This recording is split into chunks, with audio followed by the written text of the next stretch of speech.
Olá, amigos e amigas, bem-vindos e bem-vindas ao meu canal Por um Novo Amanhã. Eu sou o Luiz Horato e hoje eu vou falar sobre Lula e suas lulices. Já falei muito sobre isso, tem pelo menos uns 300 vídeos meus aqui no canal falando sobre Lula e suas lulices. O Bolsonaro teve uma porção de bolsonarices, mas não foi tanto quanto porque ele não ficou 12 anos na presidência. Mas se ficasse ia ser tanto quanto ou mais. Mas o Bolsonaro não é o assunto do momento. Lá em Kuala Lumpur, capital da Malásia, como convidado para a cúpula da Ásia, o ex-presidente, que adora um palanque, aliás, ele não preside o Brasil, ele vive em permanente campanha, isso eu já falei aqui também. Se ele vai passando ali pelo Ceasa de Londrina, de São Paulo, do Rio de Janeiro, de qualquer lugar, de Belém, na Feira do Acari, lá no Rio de Janeiro, se ele vê uma caixa de tomate, como diz o povo, emborcada, de bunda para cima, ele olha para um lado, para o outro, sobe e começa a falar. Já viram esses caras que na feira fica pregando, falando em nome de Deus, de Cristo, ou fazendo campanha política? O Lula adora um discursinho, por mais abestalhado que seja. Aliás, é a especialidade dele falar asneira, né? Se alguém inteligente não preparou um discurso bonito, que seja de acordo e compatível com a nação e com o povo brasileiro, para ele ler ele sabe, ele fez até a quarta série, eu na primeira série eu já sabia ler. O cara fez até a quarta, já sabe ler.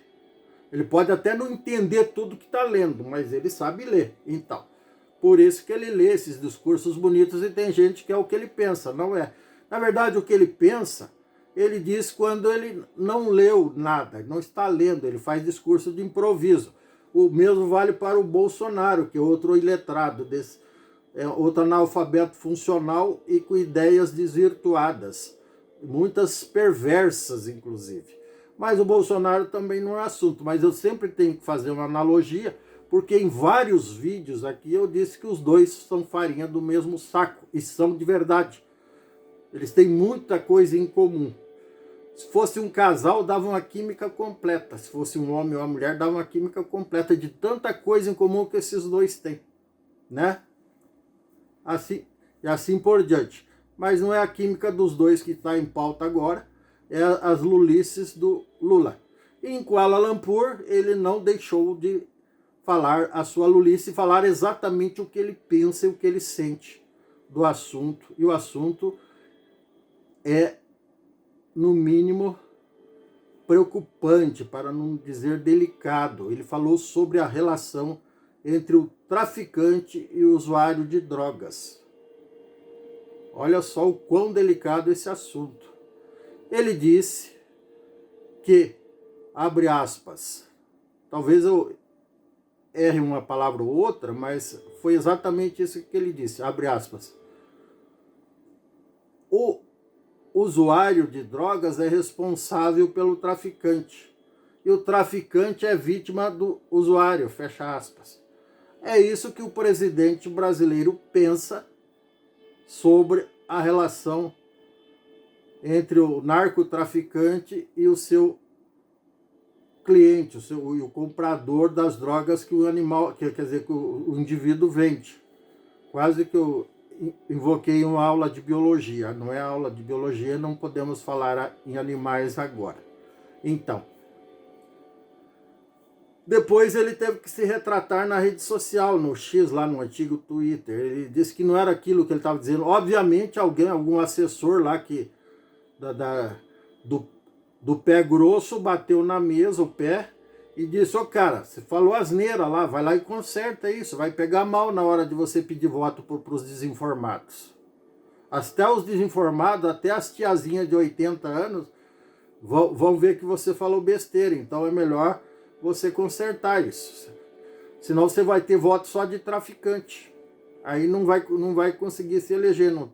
Tem bastante traficante no Brasil, mas não tanto quanto que dá para eleger um presidente. Então, aí ele teve que se corrigir, ele teve que publicar essa errata dizendo que não era bem isso, que ele não soube se expressar, enfim, uma pataquada desse tipo assim. Mas, na verdade, todos nós sabemos que não é só ele que pensa assim. Existe uma ala importante do partido dele e de partidos aliados mais próximos do PT, leia-se aí PSTU, PSOL e PCdoB, que pensam exatamente igual a ele, que tratam o traficante, veem o traficante como uma vítima da situação. Independente do traficante ser o moleque que está lá me fugiu o nome agora, o aviãozinho que fica levando a droga para lá e para cá, ou fica na esquina vendendo, ou o gerente da boca, ou o cara que fica com a metranca lá, com o fuzil lá, garantindo a segurança dos criminosos, ou que fica invadindo, ou as quadrilhas que invadem o território rival para tomar o território rival, ou o traficante que mora no condomínio de luxo, ou que constrói uma mansão de luxo com piscina e sauna e o escambau no meio da favela, ele botou tudo no mesmo saco. E realmente, quando se trata de bandido, é tudo igual. Criminoso é criminoso. Não existe criminoso do nível A, B, C, D ou E. Não existe. Criminoso é criminoso. Mas ele colocou tudo no mesmo saco, colocando os caras como vítimas da situação. E todos nós sabemos que a coisa mais difícil enquanto pais, enquanto mães, manter os filhos longe das drogas, porque eles vão ser assediados no clube, na rua, no colégio, na escola. Eles vão ser assediados e se eles forem de cabeça fraca, forem Maria vai com as outras, e aí os caras começam a dar a droga de graça, os amiguinhos, os coleguinhas, começam a dar a droga de graça. Depois que o cara tá viciado, o próprio amiguinho, o coleguinha vem vender pro cara. Quer dizer, já viciou o cara. Ele sabe que o cara vai viciar. O cérebro dele vai criar uma dependência química tão grande que aquela criança, aquele adolescente, aquele jovem, aquele adulto não vai mais conseguir ficar longe das drogas. E daí é aí que o traficante ganha dinheiro. Tem traficante milionário.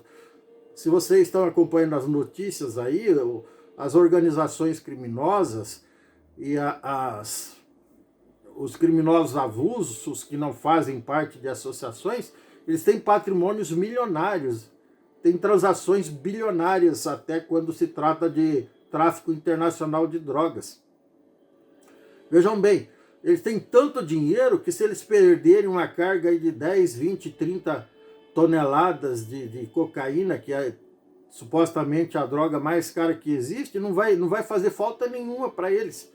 Na semana seguinte, eles estão mandando mais 30 toneladas por outra rota, lá para a Europa ou aqui para as capitais ou cidades maiores brasileiras. E daí o presidente brasileiro coloca essa gente na condição de vítima. E que, como se os viciados, as pessoas que lastimavelmente acabaram cedendo por algum tipo de fraqueza, acabaram cedendo e se viciando em qualquer tipo de droga, sejam culpados do viciado ser bandido. Mas é isso que pensa o atual presidente. Ele abriu o coração, deu para ver o indivíduo abrindo o coração e falando o que ele pensa da situação. Só que não é o que ele pensa que importa. A realidade é exatamente o contrário. A realidade é exatamente... Então, e por que existem traficantes e quadrilhas? Eu vi aí essa semana que o ministro da Justiça pessoalmente divulgou que existem 88 facções criminosas no Brasil. E, evidentemente, todas elas cresceram e se proliferaram com o tráfico de drogas como carro-chefe de suas atividades criminosas, como carro-chefe que traz mais dinheiro, de maior rentabilidade, de maior faturamento. E por que acontece isso num país igual ao Brasil? Porque é um país desgovernado, eu sempre disse. Se você bota um sujeito que só fez 4ª série, ou um capitãozinho calça curta na presidência, um atrás do outro, gente despreparada, desqualificada, descomprometida com quem trabalha, Lembra, assim, só a título de ilustração, lembra-se que o Bolsonaro ia fazer média com um garimpeiro ilegal lá no Amazonas? Então, com bandido, com garimpeiro ilegal. Tanto é que o garimpo ilegal no Brasil nunca cresceu tanto como cresceu no governo Bolsonaro. Cresceu acho que mais de 2, 3 mil por cento. Sobrou para a Polícia Federal e demais autoridades brasileiras combater homem a homem essa gente toda. Então, porque o Bolsonaro incentivou isso, incentivou o desmatamento, incentivou a destruição de florestas, as queimadas e tudo. Então, presidente desqualificado quer fazer curral eleitoral com bandido, com traficante, no caso do outro lá, com garimpeiro ilegal, com traficante de armas, inclusive o ex-presidente também estava incentivando o desarmamento, não é? Eu não tenho que comprar uma arma para me defender. Isso é uma opção minha, eu não posso ser obrigado a ter. O Estado tem a obrigação, o Estado tem estrutura, gasta bilhões por mês para manter polícia federal, polícia estadual, polícia civil, polícia militar, polícia científica, polícia exército, o poder judiciário como um todo. São todos aparatos de segurança que custam bilhões e bilhões do nosso imposto para nos manter seguros, só que eles não fazem um bom trabalho. Eles deixam muito a desejar e por isso a criminalidade cresce, a violência cresce, a insegurança cresce. Desculpa. Porque existe governo incompetente. E governo incompetente é feito por quem? Gente despreparada, desqualificada, descompromissada, desprovida de valores, de caráter duvidoso, de reputação duvidosa. Tanto é que os dois já foram condenados, o atual e o antecessor. Dá licença, vou pegar uma aguinha aqui. Então, é isso que acontece quando a gente vota em gente desqualificada. A gente acaba dando tiro no próprio pé. Em vez da gente melhorar a qualidade dos serviços públicos, a gente piora. Porque a gente põe gente com predisposição ideológica até de piorar o negócio. De incentivar a violência, de incentivar as queimadas, de incentivar o desmatamento, de elogiar traficante, de vitimizar traficante. É isso que nós estupidamente fazemos quando votamos ou na extrema direita ou na extrema esquerda. A gente toma no extremo sul, se é que me entenderam, né? Todo mundo, até quem votou nos caras, acaba tomando literalmente no extremo sul, porque fez uma escolha estúpida. É isso que acontece com nós quando somos extremamente idiotas para acreditar em discursinho de pilantras, tá bom? É isso. E o Lula mostrou, mais uma vez, pela enésima vez, quem ele é e o que ele pensa de verdade. Tá bom? Falando nisso, eu vou gravar um vídeo. Primeiro eu vou pesquisar tudo direitinho. Essas informações que eu tive dos últimos canais, eu pego no portal CNN, na revista Veja, no portal G1 da Rede Globo, em outros portais. São informações fidedignas, de fontes fidedignas. Eu não pego nos portais que defendem o Lula e nem nos portais que defendem o Bolsonaro. Porque existem esses portais e tem gente que só segue eles.